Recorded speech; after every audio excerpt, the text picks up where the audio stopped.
Hello, hi, welcome back to another video. So, we're back with the Quarian on Earth stuff, and today this video is completely focused on the characters. So, we're gonna start with Venus and slowly work our way down to people that are less important. That sounds really mean, but like, I literally wrote the most text about Venus, so she's gonna take the longest. But I'm gonna talk mostly about the main four characters, and then I'm gonna mention like the parents and stuff. I hope you guys enjoy this video like a little bit more than the last one. I know like the Quaria lore stuff is not as entertaining, at least like I personally enjoy characters more. So yeah, we're gonna start with Venus. I did write a bunch of stuff for all of them, but we're gonna try and not over-explain anything. Now, Venus grew up in the castle ruins of Quaria. Her parents are royals, so she's technically a princess by blood. She can fly and read minds like any other Quarian, but she can also talk to animals and create bubbles, like when she's experiencing any overly positive emotion. She never identified with that title and felt like she had to act and dress a certain way to please her mother. Her dad passed away when she was around 10, but she never knew why. Her mom always just told her he got sick, but she never fully believed her. Now, when she was younger, while her dad was still alive, they would like keep this garden full of all kinds of different berries and like fruits and stuff, but mostly brambleberries. So if you see any of like my previous like older drawings in my like previous sketchbook, you can see that I wrote brambleberries because at first I was like, okay, yeah, brambleberries, right? But then I was like, okay, well, brambleberries are a real berry, and I kind of wanted it to be like not a real berry because I wanted it to be very special to Venus and this whole thing. So I just, instead of like going for like bumbleberries or literally anything like slightly different, there's like, we could go starberries or some other random berries that I could probably come up with. No, I decided to change one letter. Like everywhere I just wrote bumbleberries. So I was like, well, if I change it now, then I'll have to go back and change things. So we're going with bumbleberries. They're like the knockoff version of brambleberries, but they don't really look the same. And they would keep that garden, specifically her dad would work on it mostly, and she would garden with her dad. That's when she developed a love for gardening. Her and her parents, they would like make things out of brambleberries. They would bake a ton, especially with her dad, and they would bake like pies and jam, especially. They would make a bunch of jam, and she learned how to like bake through baking with her dad. And so in memory of him, like every year her and her mom would bake something or make a brambleberry jam, and it's very cute, it's very sweet, and it like very special thing to her, and it's like important to her character, and also develop her love for baking and gardening, and you know, it reminds her of her dad. So yeah, there we go. After her dad's death, her mom became super overprotective of her and isolated her in fear of losing her too. Venus was homeschooled and she never made any friends. She wasn't allowed to go outside of the area, and that controlling environment affected her a lot. She became thirsty for socializing and meeting new people and became very extroverted and bubbly. One of the things she wanted most was to go to a regular school like all the other kids, but her mom thought it was best to homeschool her with a nanny. Now, I do want to mention, the mom at the beginning, I remember when I first made the story like 2 years ago, the mom was kind of the antagonist, and that was kind of my goal. But it didn't make sense for her to just have like an overly controlling mother for absolutely no reason. When the whole thing about her dad dying, when I implemented that, it made a lot more sense to why her mom was acting like this, and it affected her character and the way, you know, she's been brought up. It just like affects her personality, right, and how she acts. But you know, don't think of the mom as the villain here. She thought she was doing what she could to protect Venus, even though she ended up hurting her even more by isolating her so much and just pretty much not letting her have a childhood. But it's not, I mean, she thought she was doing the right thing. Her heart was in the right place, but it was not executed well, so I don't know. Venus became super naive and trusted everyone, but even if she wasn't raised like this, she still probably would have been just as sweet and like positive and soft and naive, just because Quaria is a very utopian, safe place. There's barely any criminal activity or anything like that. It's a very like, it's a utopia, like think everything that Earth isn't, basically. I think that's why she was also so careless. Like she doesn't really, especially in comparison to Jason. But yeah, even if she wasn't raised like how she was, I still think she would have been very naive, I guess. All her life, she's dressed and acted the way her mom wanted, aka more traditional Quarian attire, the long gowns, the long, like, complicated antlers, which can be trimmed, by the way. You can, like, cut them, they'll grow like hair, and you can do interesting designs or whatever, and, like, also long hair. That is also, like, very traditional. That was considered beautiful blah blah blah. But she acted so much how her mom wanted, to the point where she got sick and frustrated, and she felt like she had to rebel. And as a kid, she cut her own bangs. You can see her bangs are a little bit uneven. They're not like super straight. They kind of go to like half of her face. They're not like a full bang, but that's just because she cut them when she was younger. Her mom and her maybe have like a dramatic fight, and that's it. She's had enough. She cuts off her skirt and runs away from home at midnight. She cuts it off so then she can like run away easier, right? And also you can see that it's like jaggedy. You can see that it's cut.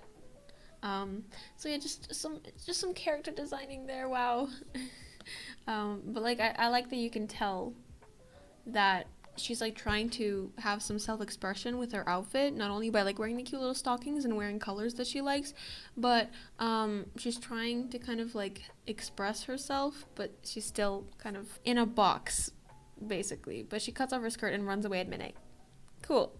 She doesn't want to go very far, maybe just like roam around a school, explore a park or a grocery store. I literally just thought of this today, I think, but maybe she went to go see a park that she went to with her dad when she was younger, to kind of remember him and pretend that things aren't the way they are now. But oopsie doopsie, she uses a teleportation system and it glitches, and she ends up on Earth at like 2 p.m. At first she's very confused, but then she realizes, oh my gosh, she's on Earth, and she gets super excited and like distracted by all the pretty trees and stuff. Being OCS, she sees a cute little dog. She starts petting to it, talking to it. Again, she can talk to animals, no wonder. And turns out that adorable little dog is Tofu, Jason's dog. Also, there's like a whole thing where she thinks that Tofu is a cat because he has like slightly spiky ears. Jason would never confront her about it. He would think it's like very adorable, but also like, how is she supposed to know? She's literally from a different planet. So Jason comes running to get Tofu because he escaped from his leash and he ran away. And he's like, oh my god, Tofu, there you are. He looks up and sees Venus floating there with her pink hair and antlers and elf ears. He's absolutely freaking out. Literally almost has a heart attack. But she can read his mind, right? So she's all like, hey, it's okay, don't freak out, blah, blah, blah. She says something that he knows he only, like, thought of. Like, he didn't say anything out loud. And she responded to his thought. So obviously he starts freaking out even more because, like, oh my gosh, she just read his mind. And so she has to explain everything to him, calm him down. And he ends up having to bring her home because, like, he can't just leave her there. He finds this, like, alien girl from a different planet. He can just leave her. So he has to bring her home, and thankfully no one's there. She starts explaining everything. Before we continue on, I just want to explain the mind reading thing. It's a little bit complicated, but I think it's easier. I'm gonna try and make it as easy to understand as possible. Imagine this: every Quarian's brain, there's a wall, there's a door, and you need a key to unlock that door. When I say Quarian, I mean like literally every Quarian on Quarian. Like I'm talking about modern day Quarian, when people have like mixed with Athenians and Leorans, but have still kept that wall with the door and a key. You know, it's a metaphor. We're using this as a metaphor. So in order for Venus or any other Quarian to be able to read another Quarian's mind, you need a key to open the door, aka like permission. So you come knocking on the door and the other person's like, hey, come in, or like get out of here, I don't want you reading my mind, right? And by reading minds, it only really applies to humans, because Quarians, again, there needs to be that consent in a way. So Venus knocks up to the door and she goes, hey, can I like read your mind? And they're like, sure. But they kind of use that as a communication system in a way, because Venus can like purposefully like talk to the other person basically.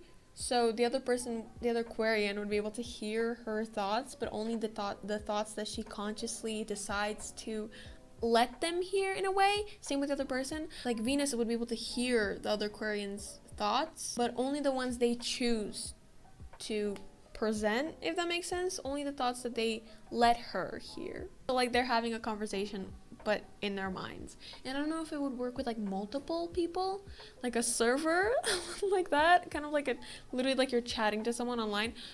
So it's basically for like it's a communication thing. It's not necessarily to be able to read all their subconscious thoughts. But that doesn't work with humans, because there's no wall and there's no door. So she's just like, oh, I guess I'll come right in. I mean, I guess I'm welcome here. So she starts reading Jason's mind, because he's like staring at her with this blank, deathly stare, like he just saw a ghost. So she tries to read his mind, and there's no door, no lock, no nothing. And so he starts freaking out even more, and they have to like set rules to be like, hey, you can't just do that. She can like practically speak to him. They can like literally communicate, which is kind of cool. but she also can hear all his subconscious thoughts, which interesting moments come from that. Let me read you the official reference sheet thing. Venus, she has no last name, but I just never thought of a last name for her, and I was like, she doesn't need a last name, it's fine, she's Venus. So I don't know if I'm guessing just they don't have last names on Quarian. Venus is an ENFPA. She's 15. She's the youngest of the friend group. Her birthday's on Her birthday's on April 16th, and she's an Aries. Again, superpowers: flying, reading minds. She makes bubbles when she's happy, or like any positive emotions. If she's like really excited, then like she can get bubbles and make bubbles out of her hands. Makes sense. And she can talk to animals. She likes meeting new people, making friends, animals, especially kitties, and singing. Rumbleberry jam, I'm making it especially. Cuddles, gardening, Jason. Ooh, I don't know why I wrote ooh, got it, cool. Baking and video games, which she sees Jason play and with Liam and stuff, so she like starts playing as well, and she likes it, and she would definitely like play Animal Crossing and Stardew Valley and stuff like that. She does not like pickles, which seems random, but there would be like a scene where she tries pickles for the first time and she absolutely is disgusted. Like, this is the most gross thing she's ever tasted ever. She doesn't like thunderstorms, homeschool, obviously, being told what to do, horror movies, loud noises, sports, and being alone. There is Tofu, who she loves dearly, Brumbleberries and some jam there, and the Switch, which is Jason's. So yeah, there she is. There's her cute little design, and the crown that she never wears, of course. And here are her parents. Dad's dead. That's he also doesn't have hands, but that's okay. Also, please ignore the fact that like I made all the designs have like long sleeves. The Quarian on Earth thing, I just thought it looked cool, like the long sleeves, but I literally gave everyone else oversized hoodies or sweaters just so I can avoid drawing their hands. I mean, no, it was not that. It actually makes perfect sense with their designs and has a meaning. All the long sleeves, they're totally purposeful and have nothing to do with me not knowing how to do anatomy at all. Moving on to Jason.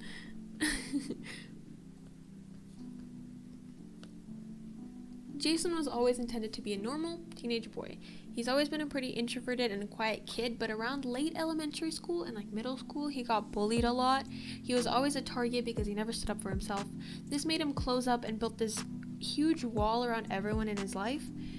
He has trouble expressing his thoughts and emotions, unlike Venus. Both of them were always intended to be almost polar opposites that balance each other out. She's the only person he can truly be himself around and open up to. After getting close to her, or even just seeing how expressive she is with what she's feeling, he kind of learned that it's okay and you can trust people. Throughout the story, they both grow a lot as people and teach each other something, I guess.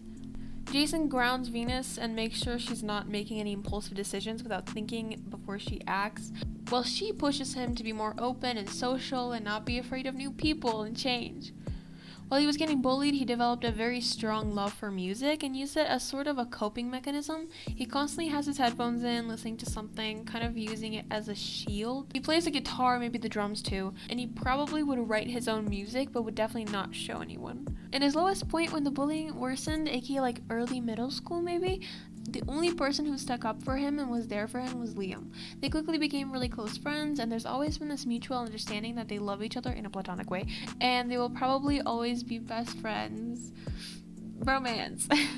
They love skateboarding together and playing video games and all that stuff. And also, I feel like Jason would definitely be an older brother, and I just feel like he would have a younger sister, and I never really thought of it. Like, it just was in the back of my mind, but I never ended up executing that, if you know what I mean. Like, Venus, it makes sense for her to be an only child. It matches her personality, I feel like.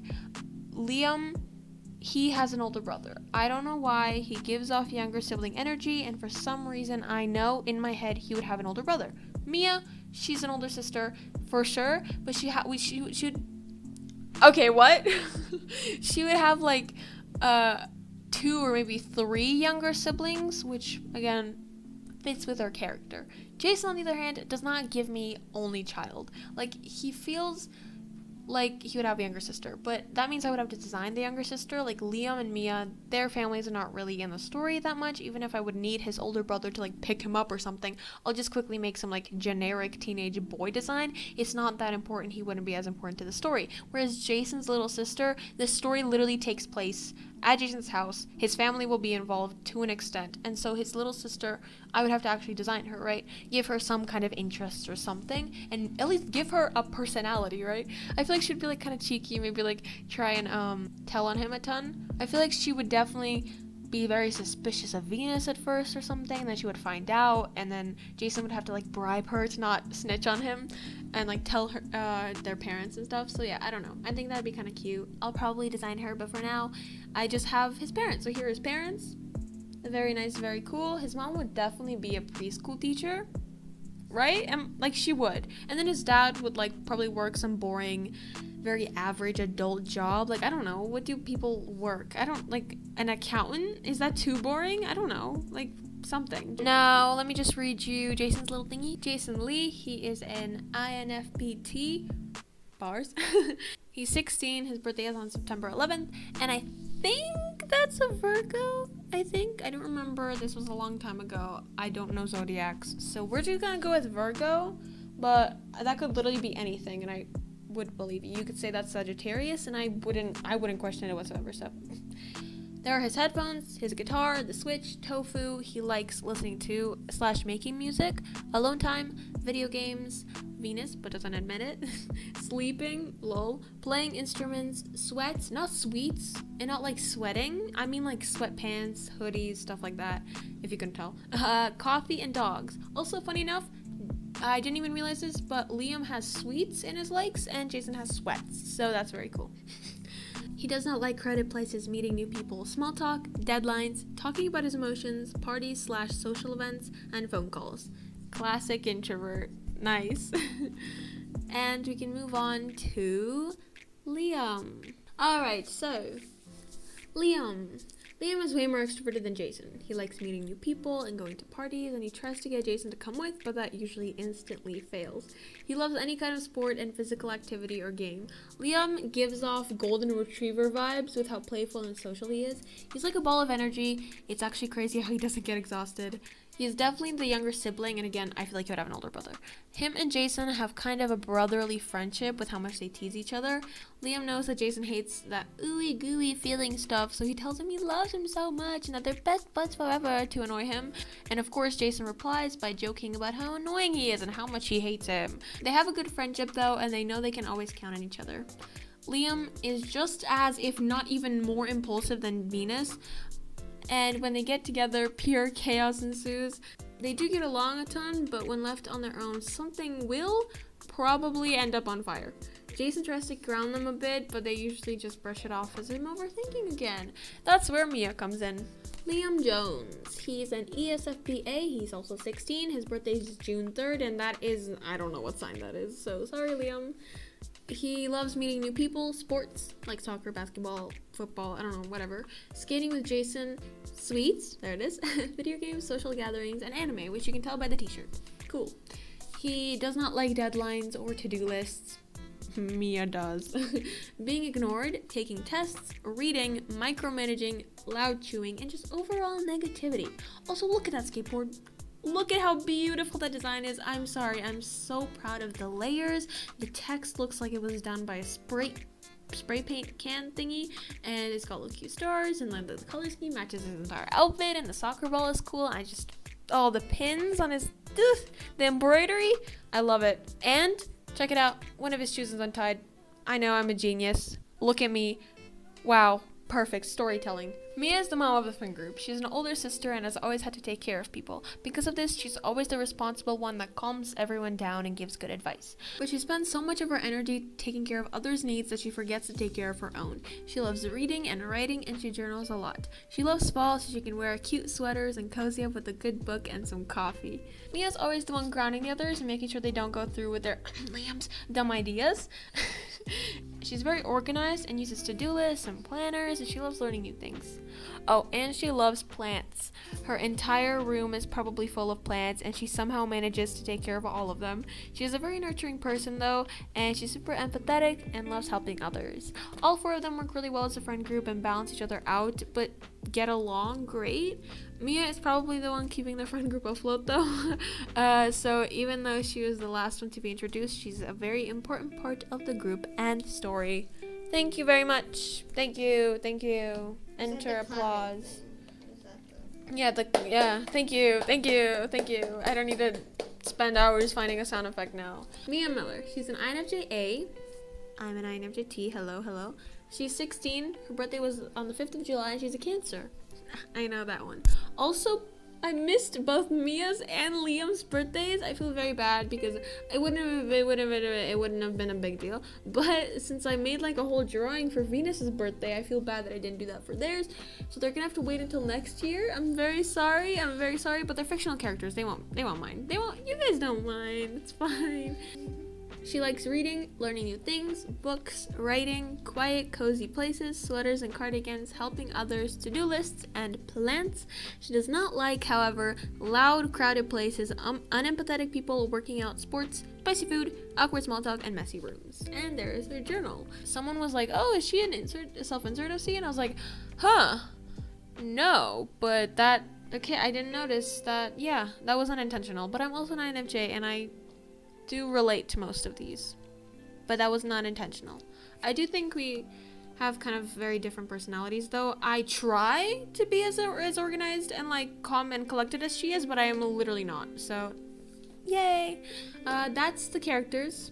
That's it. Those are the main ones. Alright, so that is the end of the video, I suppose. I hope you guys like these characters. I mean, you probably could have known most of their personalities by just their like character sheet thingies, which I uploaded on Instagram, and like you've seen them before, but I hope this kind of adds a little bit more depth to them. It's a little bit difficult to explain their friendship and their dynamics and stuff, especially since like you need to be able to see them interact, and I can't really show that to you.